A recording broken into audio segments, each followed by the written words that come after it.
있잖아. 초속 5cm래. 벚꽃이 떨어지는 속도. 마치 눈 같지 않아? 신카이 마코토의 초속 5cm에서 처음 나오는 아카리의 대사입니다. 요즘 벚꽃이 흩날리는 계절, 아마 대부분은 집에 머무르는 시간이 많을 텐데요. 선물로 벚꽃을 드려봅니다. 그리고 아마도 대부분 기억하실 텐데 2019년 1학기 중간고사 서술형 5번이었나요? 그때의 추억도 함께 선물해 드립니다. 여기는 슬기로운 중3 생활이고요. 목소리로 수학을 들려드리는 저는 아무원수입니다. 코로나19로 인한 대망의 온라인 수업이 시작되었네요. 매우 어색하고 좋습니다. 여러분도 저도 다른 분들도 아마 뭔가 큰 변화의 시기에 직면하고 있는 것 아닌가 싶네요. 일단 당장은 여러분들의 건강을 간절히 빌면서 수업을 시작하려 합니다. 언제까지 이렇게 얼굴 없는 교사로 살아야 할지는 모르겠지만 현재 상황에 최선을 다해야 하는 것은 제 생각에는 정답에 가까운 것 같습니다. 여러분들도 현재 상황에서 최선을 다하시기를 바랍니다. 잠깐 수업에 대한 소개를 하자면 우리는 교과서를 펼쳐서 교과서를 함께 볼 거예요. 처음부터 차근차근 그 내용을 함께 공부하고 예제도 같이 보고 관련된 자료도 봅니다. 예제 외의 문제들은 여러분들이 노트에 푸시면 되고 노트에 푸신 것들은 차후 등교를 했을 때 선생님들께서 확인하실 거예요. 이는 자연스럽게 수학도전 100으로 이어집니다. 교과 내용을 함께 보면서 정리할 내용을 노트에 적으셔도 돼요. 어떻게 진행될지는 대충 감이 좀 잡히시죠? 하다 보면 적응하실 거예요. 저도 처음이라 적응해야 해요. 그러면 이제 교과서를 펼치시고 노트도 펼쳐봅시다. 우리가 오늘 함께 봐야 할 곳은 교과서 10조 실수와 그 연산 단원 중에서 큰 일자 제곱근과 실수입니다.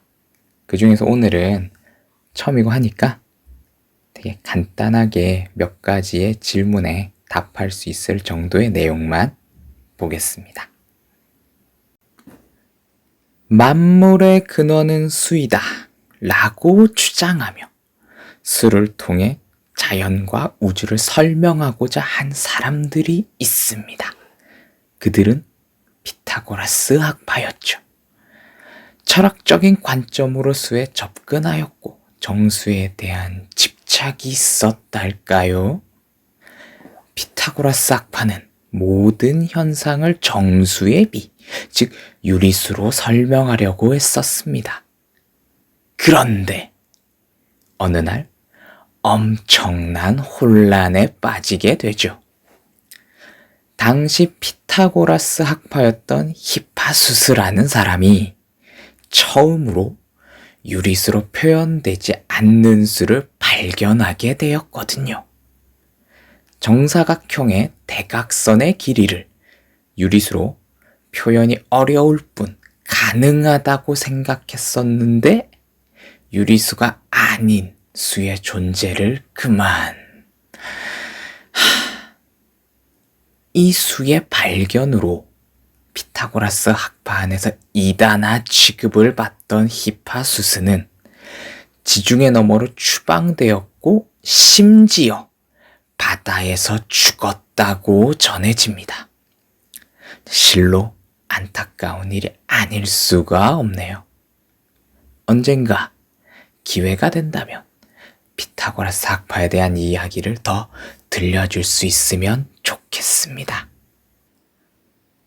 여하튼 양이 실제로 존재하지만 표현할 수가 없다 보니 새로운 수가 필요했고 그에 맞춰 새로운 기호를 만들게 됩니다. 즉, 수를 확장하게 되는 거죠. 우리가 이전에 배웠던 유리수보다 더 큰 수를 배우게 될 겁니다. 이와 관련해 영상 하나를 함께 볼까요? 사실 물을 필요가 없죠. 제가 들면 여러분들은 봐야 하니까요. 영상 고고.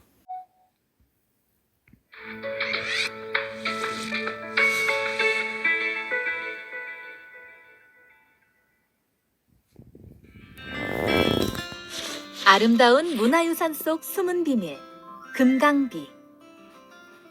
동양의 조화로운 비로 일컬어지는 금강비는 정사각형의 한 변의 길이와 한 대각선의 길이의 비입니다. 우리나라의 대표적인 문화유산인 첨성대와 부석사 무량수전, 석굴암에서도 금강비를 찾아볼 수 있습니다. 특히 석굴암은 금강비가 연속적으로 적용된 구조로 설계되어 있는데요. 석굴암에 숨어있는 금강비를 이용하여 새로운 수를 알아볼 수 있습니다. 한 변의 길이가 1인 정사각형의 대각선의 길이는 선분 BC와 길이가 같고, 피타고라스 정리를 이용하여 정사각형의 대각선의 길이의 제곱을 구하면 선분 BC의 길이의 제곱이 2가 됨을 알 수 있습니다.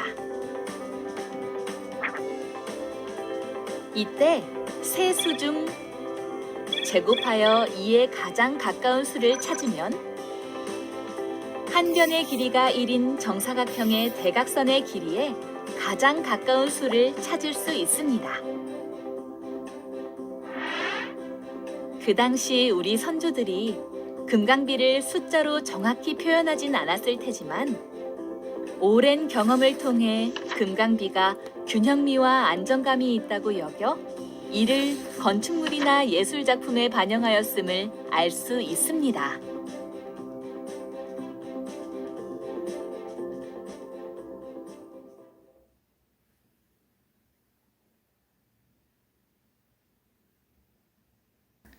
금강비에 대한 이야기를 잘 보셨나요? 10쪽에 나와 있다시피 우리나라의 대표적인 문화유산들에서 금강비를 발견하는 것은 어렵지 않습니다.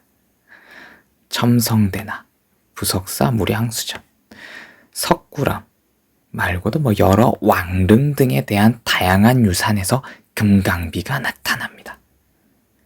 금강비가 정사각형의 한 변의 길이와 한 대각선의 길이의 비라고 나왔죠.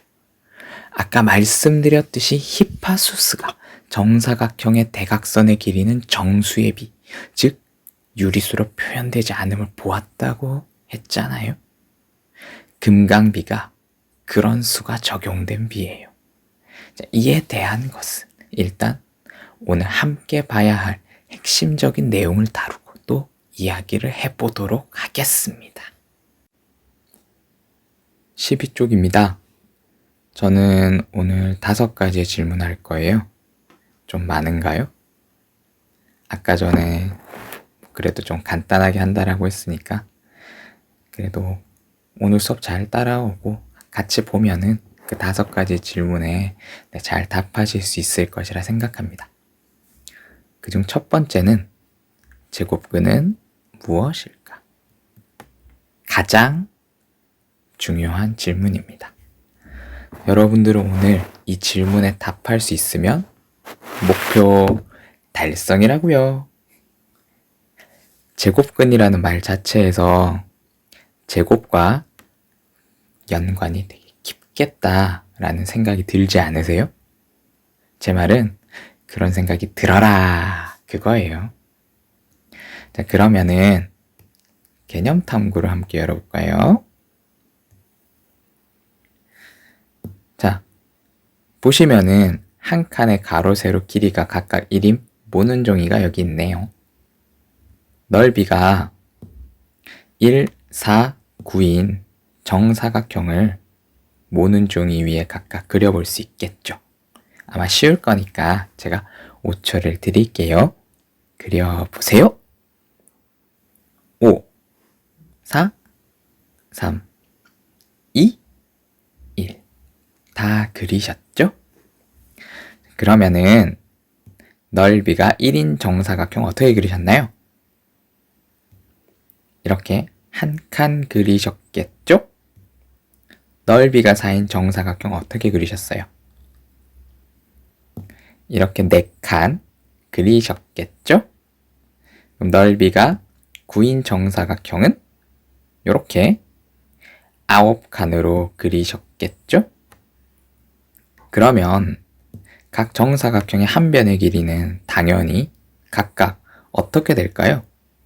넓이가 1인 건 1, 넓이가 4인 건 2, 넓이가 9인 건 3.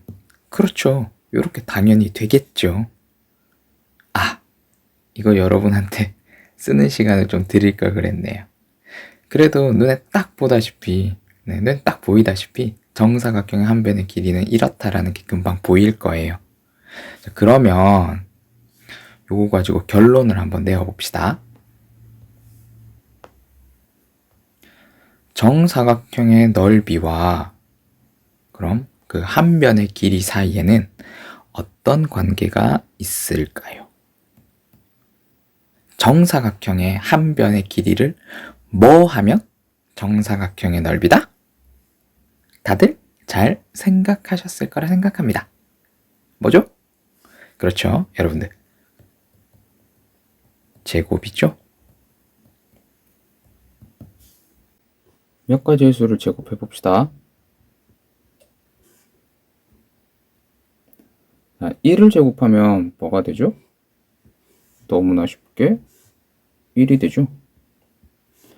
2를 제곱하면 4, 3을 제곱하면 9, 4를 제곱하면 16이죠. 다른 수도 한번 제곱을 해봅시다. 마이너스 1을 제곱하면 뭐가 되죠? 1이 되죠. 마이너스 1을 제곱하면 4, 마이너스 3을 제곱하면 9, 마이너스 4를 제곱하면 16이 되죠. 제곱한다는 것은 어떤 수를 두 번 곱한다는 거 알고 있죠? 여기에서 알 수 있는 것은 이 음수의 제곱과 양수의 제곱이 같다는 거예요. 물론 여기에서 이 음수랑 이 양수는 서로 절대값이 같은 경우에서 말을 하는 거예요. 질문 한번 바꿔볼게요. 그러면 제곱해서 1, 4, 9, 16이 되는 수는 각각 뭘까요? 거꾸로 생각해봐요. 그쵸? 지금 적힌 거 반대로 생각하면 되는 거잖아요. 예를 들어서 제곱해서 9가 되는 수는 뭐죠? 3과 마이너스 3이죠. 3을 제곱하면 9, 마이너스 3을 제곱해도 9가 되죠? 그러면 이걸 이렇게 표현할 수가 있겠네요. 3의 제곱은 9, 마이너스 3의 제곱은 9. 이와 같이 어떤 수 x를 제곱하여 a가 될 때, 즉 x의 제곱은 a일 때, 그때 x를 a의 제곱근이다 라고 말을 합니다. 이 개념은 꼭 기억을 해주셔야 돼요. 그러니까 여기에서는 3과 마이너스 3을 제곱하면 9가 되니까 이 3과 마이너스 3을 9의 제곱근이다 라고 하는 거죠. 즉 9의 제곱근은 3과 마이너스 3이다 라고 말하면 됩니다. 자, 여기에서 이 근이라는 요 글자 있죠. 이 글자는 뿌리라는 의미를 가지고 있습니다.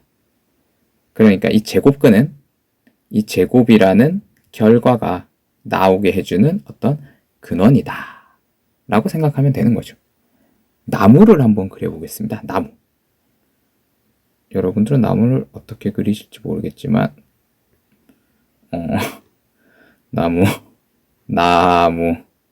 나무입니다. 네, 3과 마이너스 3을 뿌리 쪽에 넣고요. 네, 여기에 열매를 이렇게 그리겠습니다. 9. 이렇게 하면은 이제 제곱이라는 결과가 나오게 해주는 그러한 근원이 되는 3과 마이너스 3. 네, 제곱근. 이렇게 한번 생각을 해볼 수도 있는 거죠. 그림 참 원래 더 잘 그리는데 뭐 이것도 잘 그렸죠. 제 동생 미술합니다. 스스로 확인하기를 한번 해보도록 하겠습니다. 보시면 첫 번째 4와 마이너스 4를 제곱하니까 16이 나왔죠. 그러면 16의 제곱근은 뭐다? 뭐다?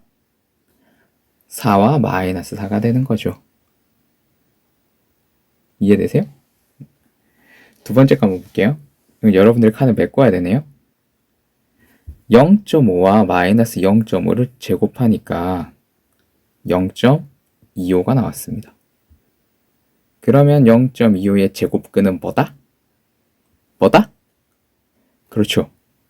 0.5와 마이너스 0.5인 거죠. 얘네들을 제곱하면 0.25라는 결과가 나오니까. 두 번째로 질문을 할 타이밍이네요. 그렇다면 어떤 수든지 제곱근은 항상 두 개일까요? 두둥.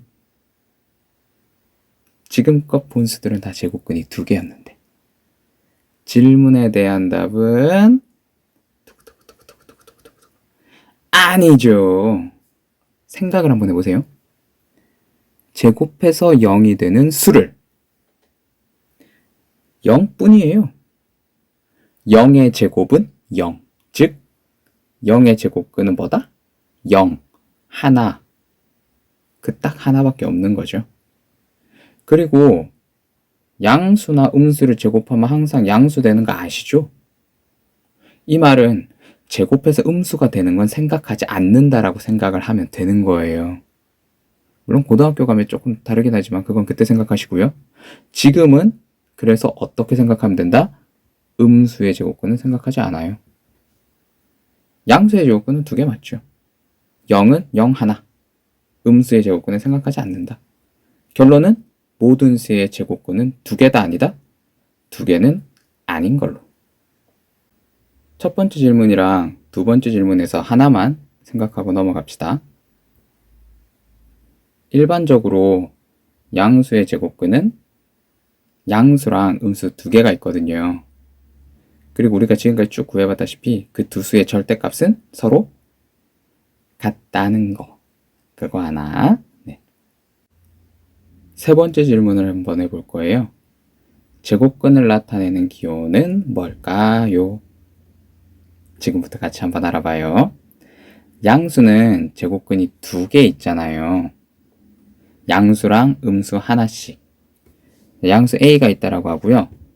그 제곱근을 구했을 때 양수인 것을 뭐라고 부를 거냐 하면 양의 제곱근 이렇게 불러요. 그럼 음수인 것은 뭐라고 부르겠어요? 당연히 음의 제곱근 이렇게 부르겠죠. 되게 간단하죠? 네이밍 센스가 참 괜찮아요. 듣자마자 알아듣겠으니까. 제 말 라임 참 좋죠? 여튼간에 이런 기호를 써가지고요. 양의 제곱근을 요렇게 음의 제곱근은 거기다가 마이너스를 붙여서 이렇게 간단하게 나타낼 수가 있습니다. 이때 요 기호 얘를 뭐라고 부를 거냐 하면 근호라고 해요. 이때 요 녀석 있죠. 얘를 매번 A의 양의 제곱근 이렇게 부르기 되게 불편하단 말이에요. 그래서 얘를 어떻게 읽을 거냐 하면 제곱근 A 또는 루트 A 이렇게 읽습니다. 그럼 양의 제곱근과 이렇게 이제 음의 제곱근 있죠. 얘네들을 한꺼번에 또 나타내는데 어떻게 나타내냐 하면 요런 식으로 나타내고요. 얘를 어떻게 읽을 거냐 하면 플러스 마이너스 루트 A 이렇게 읽습니다. 보면 이렇게 잘 정리돼서 나오는 거 보이시죠? 제곱해서 A가 되는 그러한 양의 제곱근과 음의 제곱근을 이렇게 나타낸다라는 거죠. 그럼 당연히 얘네들을 제곱하면 a가 되는 거고요. 스스로 확인하기를 한번 같이 보도록 하겠습니다. 되게 간단해요. 방금 배운 거. 2의 제곱근 2개 있잖아요. 양의 제곱근 하나랑 음의 제곱근 하나. 그럼 걔를 어떻게 나타낸다? 각각 루트 2와 마이너스 루트 2로 나타낸다라는 거. 그럼 이것을 어떻게 한꺼번에 나타내기도 한다? 플러스 마이너스 루트 2로 나타내기도 한다. 라는 거. 그럼 여러분들은 지금부터 무엇을 할 거냐면 5의 제곱근을 한번 기호를 써서 나타내 보는 거예요. 금방 이 빈칸들을 메워 넣으실 수 있으리라 생각합니다. 얼른 한번 메꿔보세요. 또 5초 드릴게요. 5, 4, 3, 2, 1. 그럼 5의 양의 제곱근은 어떻게 나타내면 된다? 루트 5라고 나타내면 되겠죠. 그 음의 제곱근은 거기에다가 마이너스 기호를 붙여서 부호를 붙여서 마이너스 루트 5라고 쓰시면 되겠고요. 얘네들을 한꺼번에 어떻게 나타낸다? 플러스 마이너스 루트 5라고 나타내면 된다는 거. 옛날 얘기 잠깐 해드릴까요? 제가 옆 학교에 있을 때 독일에서 온 교환 학생을 잠깐 가르쳤었어요. 걔 이름이 기억이 안 나요. 독일 이름인데 걔가 저를 어떻게 불렀는데 제 이름을 부르진 않았거든요. 제 이름을 안 부르고 뭐라 불렀었냐면 루티라고 불렀어요. 루티. 왜 루티인가? 제가 걔한테 뭘 가르쳤을 거 아니에요. 그때 걔가 하나도 못 알아듣는데 그 중에 귀에 꽂힌 말이 루티라고 하더라고요. 제가 그때 무엇을 막 그렇게 얘기했었냐면 막 뭘 설명하면서 루트 2, 루트 2, 루트 2가 어쩌고 저쩌고 이렇게 얘기를 하는데 그때 그 루트 2를 루티라고 들었나 봐요. 그래서 저한테 그렇게 루티, 네. 예전 라떼는 말이야. 이렇게 넘어갈게요. 네 번째 질문으로 넘어갈게요. 근호를 사용하지 않고 제곱근을 나타낼 수 있다? 사실 이미 했었는데 여러분들 마음속으로 그렇다고 답하셨죠? 우리가 아까 제곱근 얘기하면서 제일 처음 해봤던 게 뭐였었죠? 9의 제곱근이었었어요. 기억나시나? 그때 9의 제곱근은 뭐라고 우리가 말을 했었었나요? 제곱해서 9 되는 거. 3과 마이너스 3이죠. 그러면 이때 3을 뭐라고 얘기할 수 있나요? 9의 제곱근인데. 무슨 수? 양수니까. 네이밍 센스? 그렇죠. 양의 제곱근. 그러면은 마이너스 3은요? 그럼 당연히 9의 음의 제곱근이 되겠죠. 근데 우리가 어떤 양수의 제곱근을 표현할 때 기호, 근호를 써서 근호를 써서 나타낼 수 있다고 했었잖아요. 그럼 9의 양의 제곱근은 어떤 식으로 나타내면 돼요? 근호 써서 루트 9라고 나타내면 되죠. 그럼 음의 제곱근은 거기다가 마이너스만 붙이면 되니까 마이너스 루트 9 이렇게 나타낼 수 있는 거란 말이에요. 그러면 결국 무슨 말이에요? 9의 양의 제곱근은 결국 루트 9인데 걔는 곧 3이라는 얘기잖아요. 9의 음의 제곱근은 마이너스 루트 9인데 걔는 결국 마이너스 3이 된다라는 얘기고요. 즉 우리는 어떤 결론을 이끌어낼 수 있다? 어떤 양수의 제곱근은 근호를 사용하지 않고 나타낼 수 있다, 없다?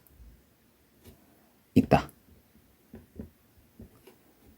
라는 답을 여러분께 해드립니다. 마지막입니다. 2의 제곱근과 제곱근 2는 어떤 차이가 있는가? 이게 같은가 다른가? 말은 묘하게 좀 다르죠. 2의 제곱근은 무슨 뜻이죠? 그쵸? 여러분들 잘 아시다시피 아마 아실 거예요. 이제는 제곱해서 뭐가 되는 수? 2가 되는 수들을 말하죠.